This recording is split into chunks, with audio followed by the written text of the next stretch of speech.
Shout out to G-Man Boxing. Where's the piss bottle? It's over there.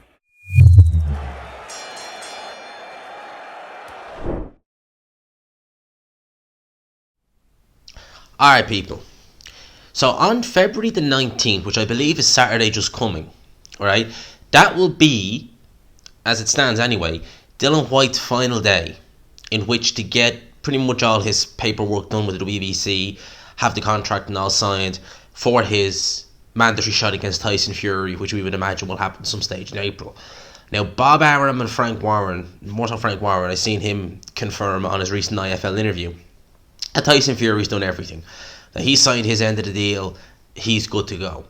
Now, we still haven't heard anything from Dillian Whyte. Pretty much since Frank Warren won this purse bid a couple of weeks ago. It's really been radio silent from Dillian Whyte. He's not really said, to it nor from it. When I say uncharacteristically, I mean, like, normally when he has a fight coming up, he does tend to do his bit of talking. Obviously, more so if it's someone like an Oscar Rivas or an Dillian. If it's someone who the public aren't massively familiar with, obviously in the case of Rivas only spoke a word of English, so he needed to really get the word out for that. But for this fight, it's been silence. Now, a lot of people are saying, gee, we can understand why. At the end of the day, Dillian Whyte is getting probably less than what he feels is appropriate. Bob Arum has even been out saying, as well as Frank Warren, I should say, as well as Bob Arum, has been out stating that Dillian Whyte, his team, or anyway, have approached them behind the scenes saying, look, we know this is what the offer is, but we want more. To which they're saying, no, simple as. I wonder if Dillian Whyte is regretting going down the road of legal action with the WBC, with the arbitration and stuff like that, because as far as I'm aware, the WBC have stated that the original split should have been 60-40 in Fury's favour, stemming from the fact that Dillian Whyte is interim champion at their discretion. So I take that to mean they can make it up as they go along. It seems to be what they always do. And I wonder would they have done that if Dillian Whyte had just kept it a bit more diplomatic and just let things go. Let things just play out as they would have done anyway. I wonder would they be as quick to say 20%. Would they be quicker? Maybe they wouldn't give him the full 40. Maybe they turn around. But maybe it wouldn't be much off that. In terms of Dillian Whyte and Tyson Fury, I genuinely do believe this fight takes place next. Because where else does Dillian Whyte have to go realistically when you think about it in that regard? There really are there's dwindling opportunities. I mean, fight a contender, high risk of losing, losing it all then. AJ, well, he's probably going to fight Usyk. So there really is nowhere. And Dillian Whyte pushed it that far, he kind of has to take this fight. But I think that still, it's nearly gone. It's nearly gone. But I think at this stage now, Dillian Whyte, I think we maybe kind of assumed the fact that these both guys are fiery characters. They've had their back and forth in the past, going back several years now. I mean, like, it seems, when was it? Was it 2018? Dillian Whyte said that he dropped Fury in sparring. I remember in 2019 he was having a go. Pretty much every year, one of these guys have had a back and forth with each other at some point. And this is before, any fights were mandated for them. So I guess we kind of all assumed once these two get matched together, there's talk of, these two fighting, it would just blow into anarchy and chaos. That's been the opposite. Tyson Fury's had his back and forth, but he's had them with Conor McGregor as opposed to Dillian Whyte. Which, at the end of the day, right, if Dillian Whyte's being quiet and, I don't have a lot of time for McGregor, if he's having back and forth with Tyson Fury, that actually might not be a bad thing, in regards to getting, a bit of notoriety out for this fight, because you get kind of McGregor fans, looking at him like, oh, Fury's got a fight coming up next. Oh, well, maybe we'll have a watch and see if he loses. We upset our boy. So, that might not be a bad idea. But you do think that both guys would be kind of a bit more vocal. I mean, Fury's always kind of a vocal character as it is. But you do think Dillian Whyte, you'd expect a bit more kind of to come out of him.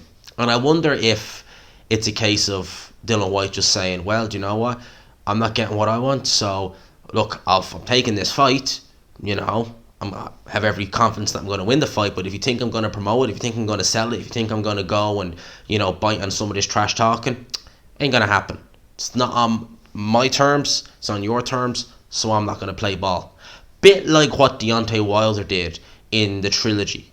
You know, when they had that first press conference, as cringe as it was, you with Deontay Wilder with the headphones on, listening to God knows what, and saying absolutely zilch. I wonder if we'll see some. I wonder if Dillian Whyte signs this contract this coming Friday, or Saturday, I should say, and says, "Do you know what? I've been put into a corner here. I'm going to beat him." I'm sure Dillian Whyte has every confidence he's going to beat Fury. He probably just wants what he feels he's entitled to in terms of financially. If he just says, "I'm going to sign this," there you go, on the dotted line, Dillian Whyte. Press conference gets called, Dillian Whyte, "I'll let Baby Ting do all the talking." I wonder will we see something like that potentially. Thing about Dillian Whyte is a fiery character. And I think maybe that's one of the reasons why Deontay Wilder did have the headphones on, because Wilder is quite a fiery character, he's quite emotional, and I wonder if Tyson Fury would have said something. If he had gone in there with the intention, "I'm not going to say anything," had no headphones on, and Fury said something that maybe would have caused the red mist to descend, Fury would have tried to get him to bite and he would have bit.